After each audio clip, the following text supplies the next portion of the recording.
crazy. Hi, this is Serendipity Soup. It's a podcast about serendipity, funnily enough. It's about success, failure, hard work and pure dumb luck. But it's not a podcast about celebrities or Silicon Valley billionaires because, frankly, they're not normal.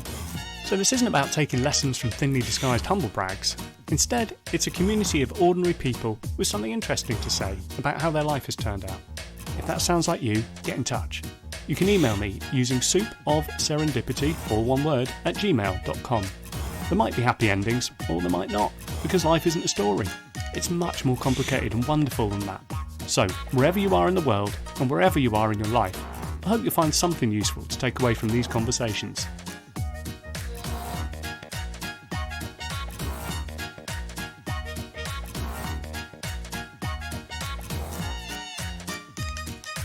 Hello, and welcome to episode 4 of Serendipity Soup, the antidote to celebrity success podcasts. I'm Matt Georges, and in this episode I'm talking to Anuj Desai, a former media lawyer who took the not-so-obvious step into the legal cannabis industry. Why? And more importantly, how did his mum and dad feel about that? Those are just some of the questions I put to Anuj as we talk about what led him to leave behind the safety of a well-paid job in law and jump headfirst into a new period of entrepreneurship, starting a fitness business, freelancing as a legal consultant, and launching a podcast on the cannabis industry. We discuss the importance of being flexible and adapting well to change, imposter syndrome, and, of course, Anuj's answer to my eternal question, what is success? And all that with only one mention of Bob Marley. Not much housekeeping this month. Anuj and I keep things light, although there are a couple of swear gremlins hiding in the verbal undergrowth, so watch out for little ears nearby. Alright, that's enough of that. Come on, let's have a taste of Serendipity Soup. My name's Anuj Desai. I host a podcast called The Cannabis Conversation, but you and I know each other from university days many moons ago in Bristol. And I have been a lawyer for most of my career, mainly in the entertainment sector, so film and television. Did a variety of roles. Started off in a law firm, but then quickly moved in-house and worked for a few different organizations. But 4 or 5 years ago, early midlife crisis, decided I didn't necessarily want to do that for the rest of my life or become a sort of senior lawyer in a big media company. So I kind of quit my job with nothing to go to. And I was mainly kind of driven by an entrepreneurial sort of dream. And I'm starting to kind of realize that 4.5 years later through setting up a consultancy practice for the legal cannabis industry.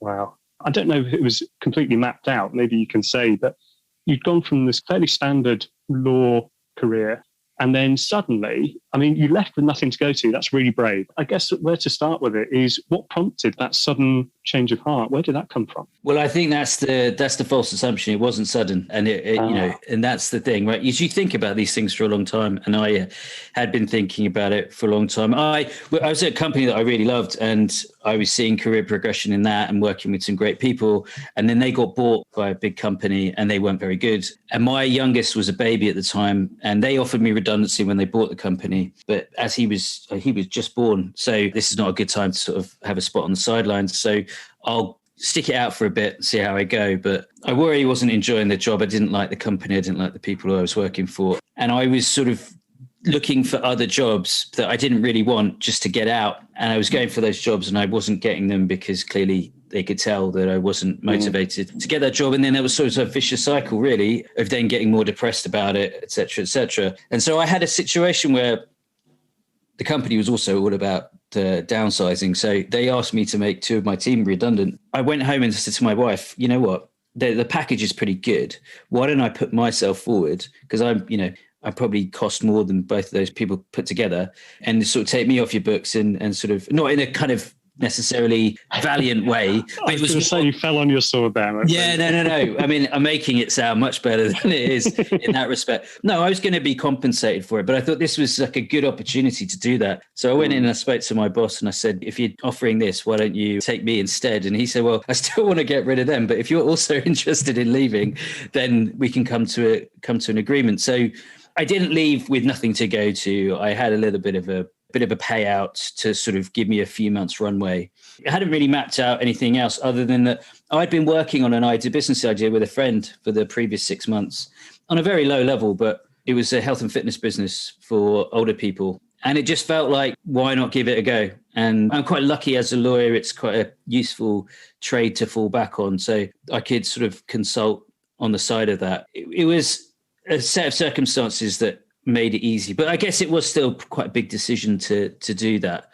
But it wasn't just sort of overnight. It wasn't sudden.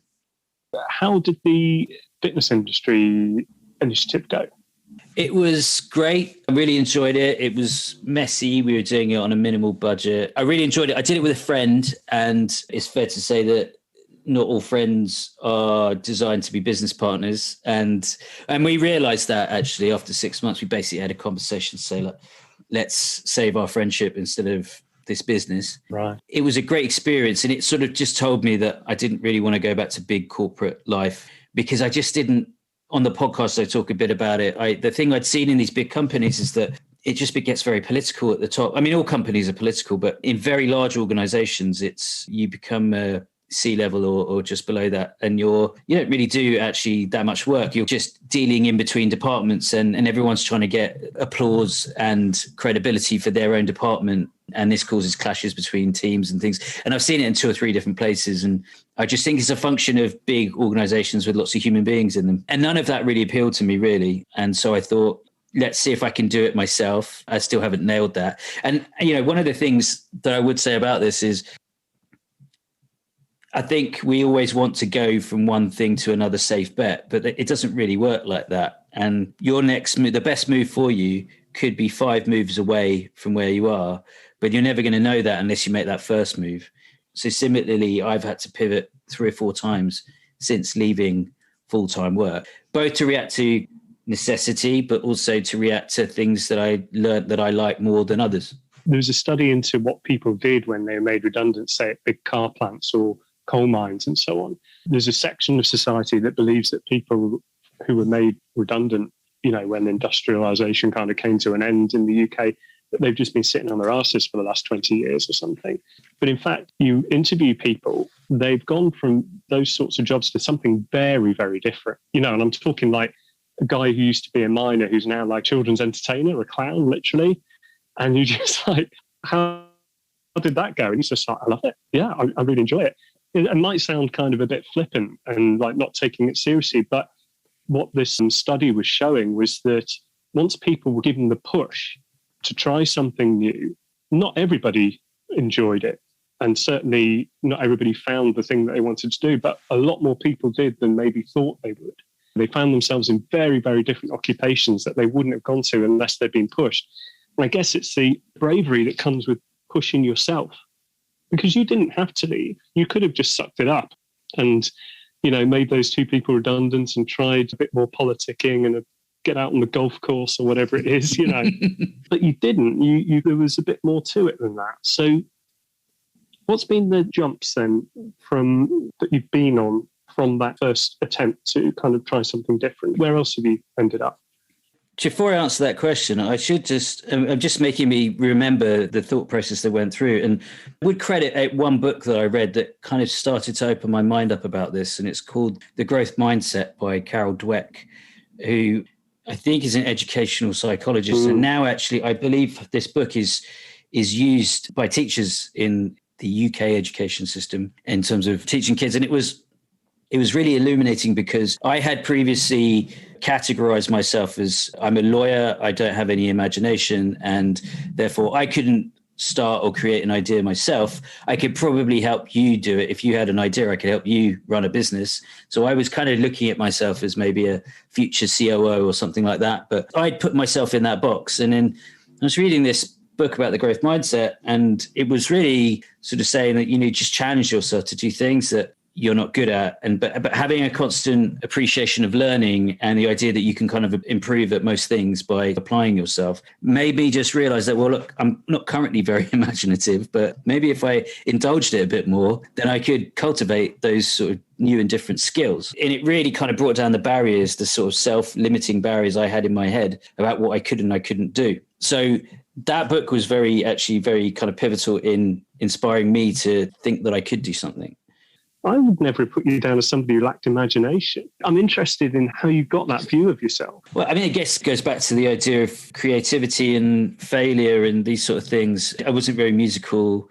I enjoyed art, but that was sort of snuffed out by my parents as being a kind of waste of time in my youth. And I bring that up because that's had a very deep impact on me in terms of, my parents are very typically Asian. So, focus on science and things that you can get right and wrong. And you minimize the risk of failure by just studying harder. In science, it's possible to get the correct answer rather than it being a subjective, artistic thing. And so I could just, through the process of that, convince myself that I lacked imagination. And so it's interesting to hear you think that it didn't appear out that way outwardly. It's self-limiting things that you tell yourself. You rarely look at yourself objectively, and you have these ideas that more often than not people don't share. But I had, for whatever reason, thought that was the way that I approach things. Well, now I look at it very differently. When I think about things like creativity, lots of people think, they attach value to it. So you're good at something because you're creative. And actually where I see creativity is more, you're not afraid to sort of try things. Basically, you're unencumbered with putting things out there. And that gives you the latitude to create more because, you're not scared about what someone will think. And that's being creative. And if you make 999 really bad paintings, but then you make one that's amazing and is hugely successful, then that has value and that shows that you're able to do something. But you haven't been afraid, you haven't been put off by the 999 times it hasn't worked. And it's that sort of ability to persist with things, I think. And I'd been very much like, if I try something and I get it wrong, then I'm not good at it. And the reality is very few people are good at things the first time they try it, or even the first 5 times they try it. It's sort of getting back up and carrying on and taking the pressure off yourself to perform, I think is a real key driver for me now. I remember as a kid, my dad would be very annoyed with what he called my 5-minute wonders. So I'd get ideas. I started making a perpetual motion machine using bottles and glue and stuff. I had ideas for flying helicopter with a camera on it, which, 20, 30 years later could have been a winner if only I hadn't been 10 years old at the time. The reason I'm saying this is because the response to that was I had inspiration, but not perspiration, didn't persevere with it. And I was young and that's the way it goes. But instead of saying, that's a really good thing, build on it, it was more like, no, don't do that. Whereas in fact, what people should have been saying was, you've got to stick with it. Stick with one idea, really push it, and we'll support you with it. And what you were saying, this idea of pushing things that you're not so good at. The reason people are inside their comfort zone is because they're good at it. So if you push them outside, they will tend to make more mistakes and they're not going to like it. I feel it's quite challenging to push yourself outside that comfort zone. It's easy to say it, but what it feels like when you fail is unpleasant, isn't it? And that's why we shrink away from failure, is because it doesn't feel nice. So what did it feel like for you when you tried things and they didn't work out? You put a really positive spin on it, but it doesn't feel nice at all. It's something to be avoided, my senses anyway. I mean, failure is now much more of a popular concept, isn't it? The idea that once you embrace it means it doesn't hurt is also nonsense. It does hurt, and it's a blow to the ego and the pride and everything else. But that shouldn't put you off from doing it. What I find now, on just a general level with lots of things, is kind of leaning into that emotion actually, and sort of really kind of sitting with it and allowing yourself to feel these things. I think suppressing emotions is something that our society sort of does a lot, and hopefully it's starting to kind of modify that in some ways. But being sad and upset are sometimes the most appropriate response to a certain set of circumstances, right? So pretending that you aren't is not useful, because it just stores up things for another day. The idea of kind of traumas that haven't been dealt with affecting you later in life is also quite popular in psychology at the moment as a reason for most people's longer term issues. I'm kind of digressing, but here I think with the idea of failure is, if you kind of accept it and you sort of sit with it and you're like, okay, this hurts, and you sort of really kind of look at it, you can take so much out of it and you're not diminishing it. But I think once you're able to sit with it and kind of look at it really kind of square in the face, that pain doesn't last as long as it would if you pretended it didn't happen, or you put on a brave face or do all these other things. And actually, when you look at it, you can figure out that actually there's a bit of blow to the ego there, because I think someone else might think less of me for this. But the reality that is very rare. Most people will say, good on you for having a go. And so, like I said, once you've looked at it and you realize that some of your concerns are not really that valid, it sort of makes the whole thing a lot easier to deal with. A real good case in point was when I launched this fitness business with my friend, and my friend is a personal trainer, so he's in the fitness space, but I was a media lawyer, so it had nothing to do with fitness at all. And when I was launching this business and kind of putting marketing out on Facebook and things like that, I was really worried that people would be like, what the hell do you know about this? And like, that sounds random. And the absolute opposite happened. I got so many people saying, oh, well done. This is a great idea. Oh, good on you for starting something. Like, such positive support. It was amazing. And so now that memory has stayed with me for lots of things that I'm afraid of. If I'm afraid of doing something, I always keep fresh that memory of, actually, once you do something, you're much more likely to get really big support than all of the nonsense criticism that you think you might get. It's helped me to now overcome other fears when I'm doing big events, presentations, that sort of thing. You mentioned on your podcast imposter syndrome, but that's basically what you've just described there. The idea that you're going to try something, you're going to give it a go, but you're not steeped in it. And then you worry that people will criticize, and then it turns out they don't. That's very much the feeling. I mean, that's kind of the feeling I had setting up this podcast. I was like, what are people going to think about this? Why would anybody come on this? Did you have something similar with yours when you set it up? Yeah.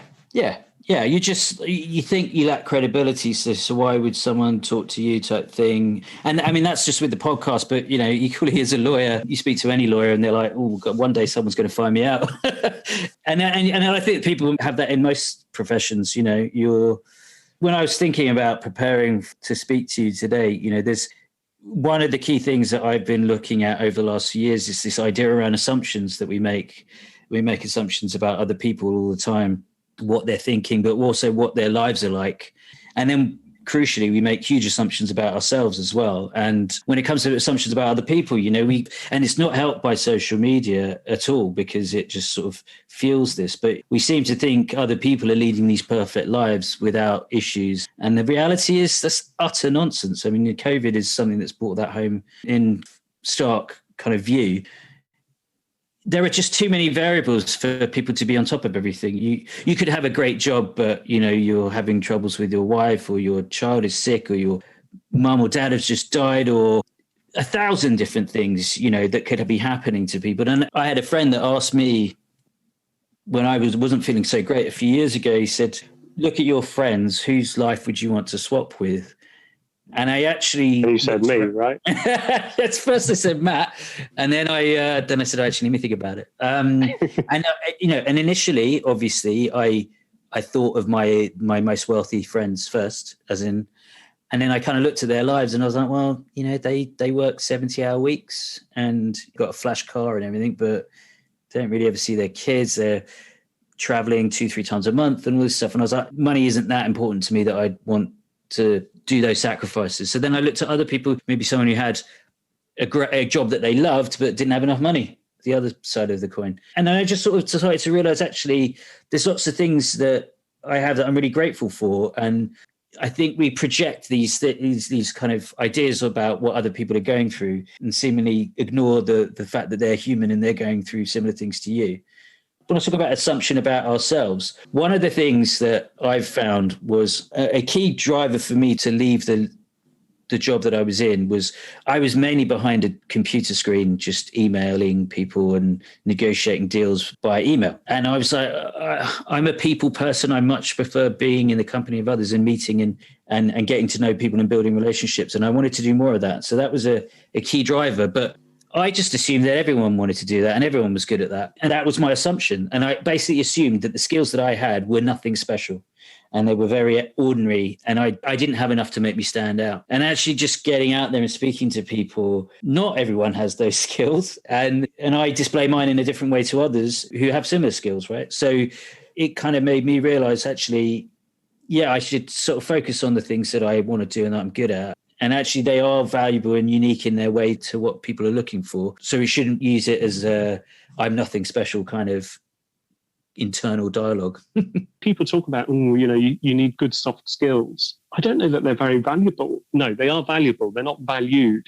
If you go to an interview and you can demonstrate, just as you've said there, the ability to just get on with people, to talk people around to your point of view, I don't think that would get you very far in an interview. Do you think I'm right or not? It depends on what role you're going for, right? If you're a front of house at a restaurant, then it's an incredible skill to have. And this takes a bit of self-confidence, but you kind of have to back yourself in a way that if I'm being true to myself and I'm showing who I am, then the right person will want to employ me. And if they don't recognize those skills, then they won't. That's far too simplistic, because people need jobs and they can't just rely on this as a kind of blueprint for life. In everything in life, there's some compromise. If that's the skill that you want to use mostly in what you do, then you'll go for jobs where that's valued, I think, is, I guess, more to the point. So when you had that moment where you were looking at how different people were doing, I mean, this is kind of a question that I ask everybody, which is, it seems like you came up with some definition of what success means there, or am I reading too much into it? Well, I don't think I've come up with that yet, if I'm honest. There have been periods in the time since I've left full-time work where money has been insufficient, income has been insufficient, because I've been too focused on finding the dream. And there is a balance of reality that needs to occur. But I am definitely shortlisting and refining what the things are that are on my list of the features of work that I want in my life. And the biggest one is just people. So I want to be in a role where I'm meeting people and building relationships. So that's kind of the bedrock of it. And I'm reasonably open on a lot of the other things, actually. There's probably a level of money that I wouldn't want to go beneath. I'm not obsessed with having a yacht or any of these nonsense things that I think bling culture is focused on. And I'm going to sound like my parents, but I do worry about the youth of today, thinking that being a YouTuber is the sort of the zenith, and being able to buy things is a kind of goal in life. But I'm also not going to lie, I live in London and I want a certain level of comfort. So sort of being honest about that too. But like I said, I think the main thing is people, being much more around people. So one of the things you find with law, and I mean, I'm still a lawyer, so I do this as still part of my week. But when you're negotiating a contract at the point of a deal where there's maximum distrust between the two parties, it's basically, how am I going to screw you over? How are you going to screw me over? And let's find a set of compromises and write it down as a contract. And where I really wanted to be was in the bit before the contract, where you sort of decide which partners you want to work with. And in the bit after the contract, when you start building the relationship together in like how you can make each other money, etc. Those bits were way more interesting. But I found I came in at this bit where it was just a bit adversarial. And I didn't want that to be like the whole of my working life. I think there was more to it. And I guess variety is another thing. So I'm quite interested in a number of different areas. Not only do I want to just stick to one single role, but do I want to stick to one single business? I am evolving into more of an advisor to a few businesses, actually. And I quite like that, because it gives me a sort of portfolio approach to work, where I get to hear about lots of different things. It might be quite different in their makeup. So I remember one of the things that you said in that number 100 podcast was that you didn't really have an outcome in mind when you started the podcast up. It's very popular in that circle of industry, and it's very well respected. And presumably it's led to other things. So I'm just interested in, it's kind of quite a Zen approach to that, to just start something and just kind of go with it and see whether it works. I think it goes back to the original point, doesn't it? Where people want certainty in the decisions they make. So they kind of want to jump from one thing to another safe bet.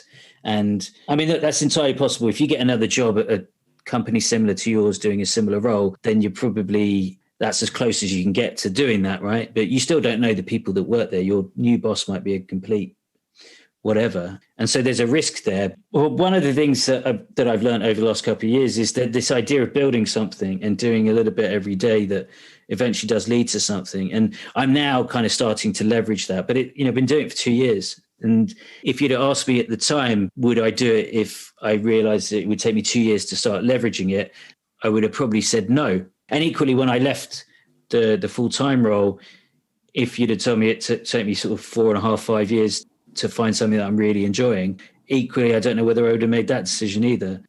I think remaining flexible is a really important part of whatever you're doing, because there's going to be so many things out of your control that change your perspective on life and your personal circumstances. And if you're very rigid in your approach, then those people find it the hardest, right? They really struggle.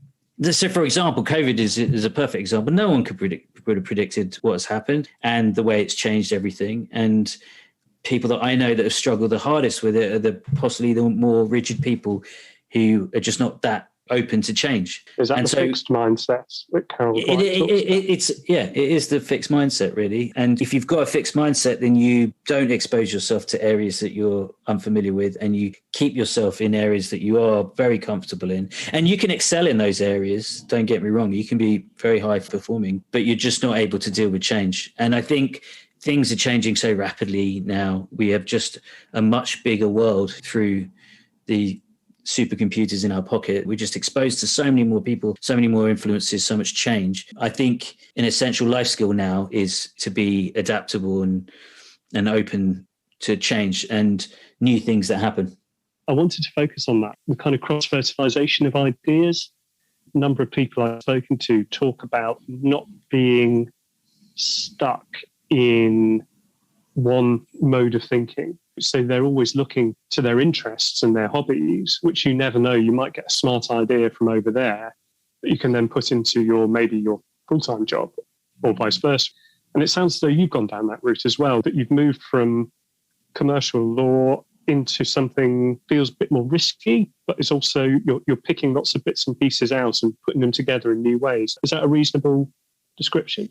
Yeah. And in the sort of investment world, the portfolio approach to investing is you spread your money across a number of different assets and different types of assets, ranging from very safe and boring and probably low return on investment to the more speculative side, which is high risk, high reward. And in the same way, I'm trying to do that. So I still do a bit of work as a lawyer, and I guess that's probably at the more predictable or secure end of things. But then the more speculative side of things is the sort of commercial deal making stuff that I'm doing. And like I said, there have been periods of time where I've taken my eye off that secure bit and kind of gone all for the glory, and it hasn't served me well, and particularly because I've got responsibility, I've got family and stuff. So, you need that balance. I think the more people you speak to, and I always really recommend this when anyone's talking about trying to change what they do, is to just, really go for a coffee, when the world returns to normal, but in the meantime, Zooms or whatever, and just speak to as many people as you can. Just the different viewpoints you'll get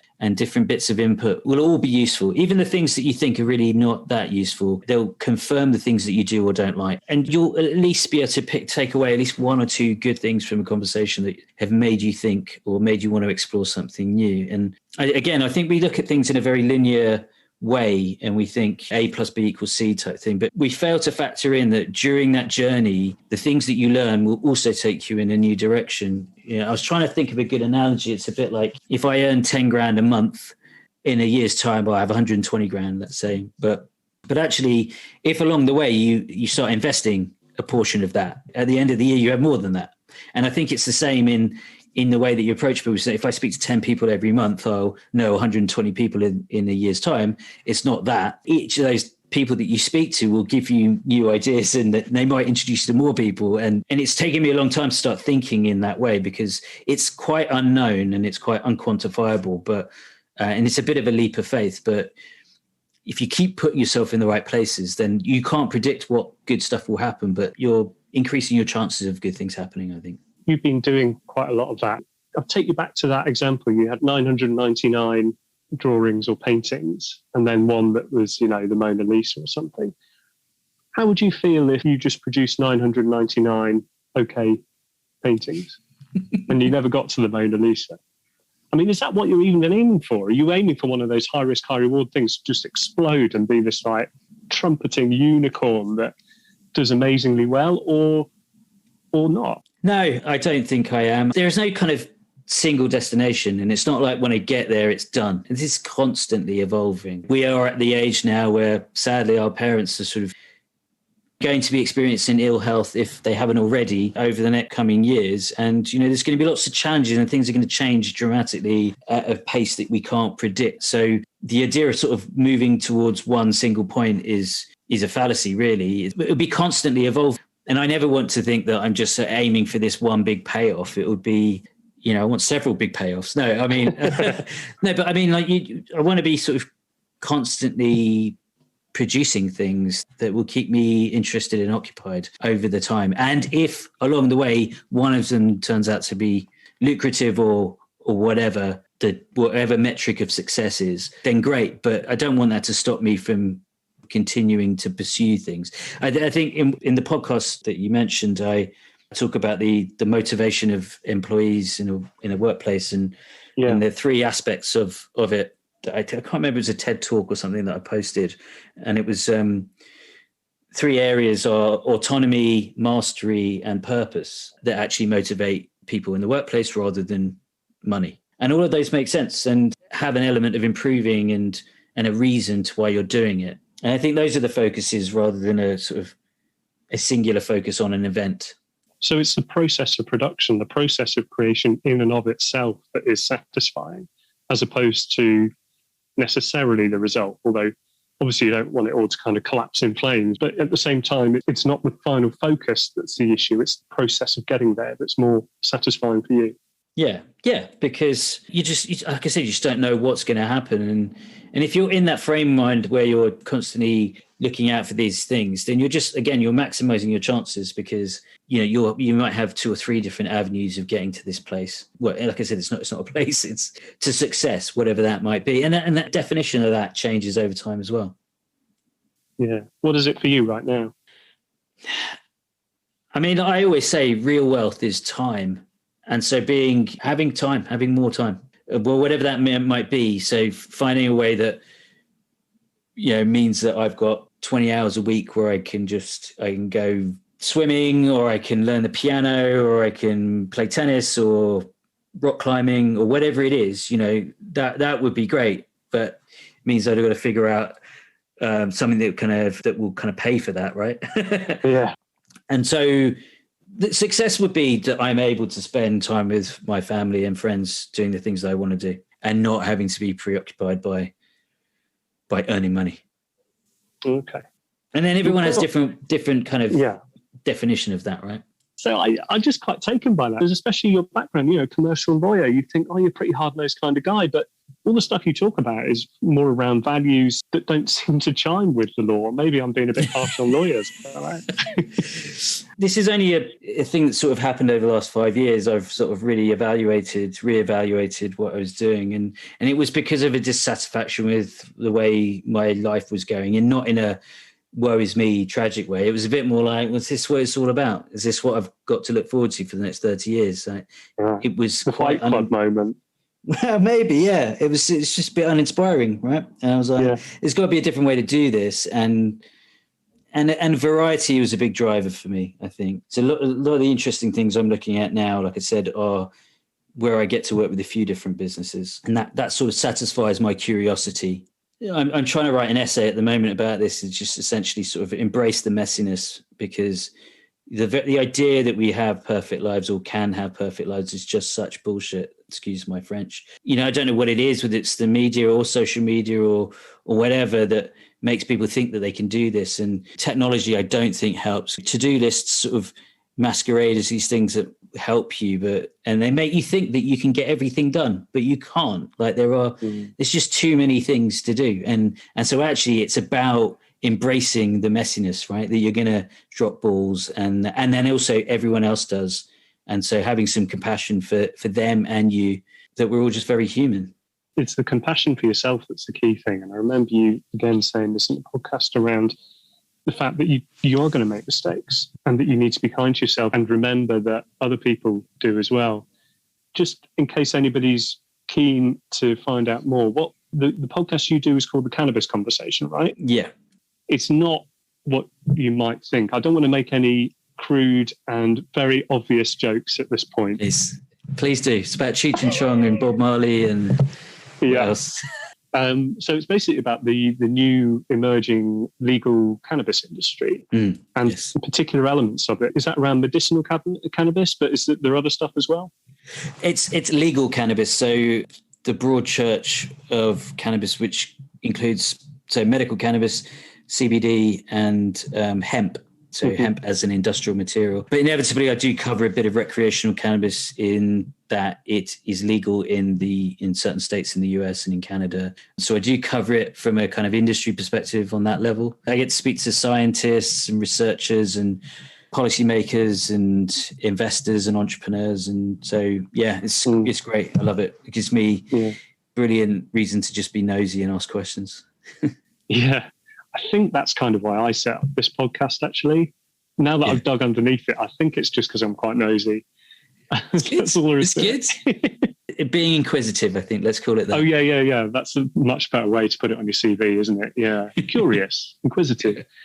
Okay. Well, look, I've really enjoyed listening to that podcast, and I would recommend anybody listening to do the same, because it's an exciting growth industry, and there's a lot of new discoveries being made. You talk about the scientists there. There's loads of new stuff being discovered in that area. It's really exciting. What else are you doing, just quickly? What else is going on in your life?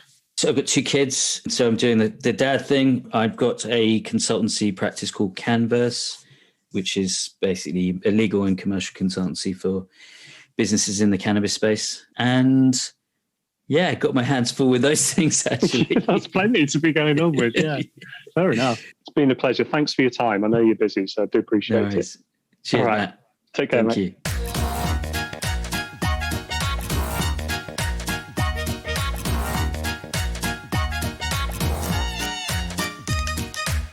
Well, there you have it. As ever, huge thanks to my guest Anuj for taking time out from his hectic schedule to talk to me.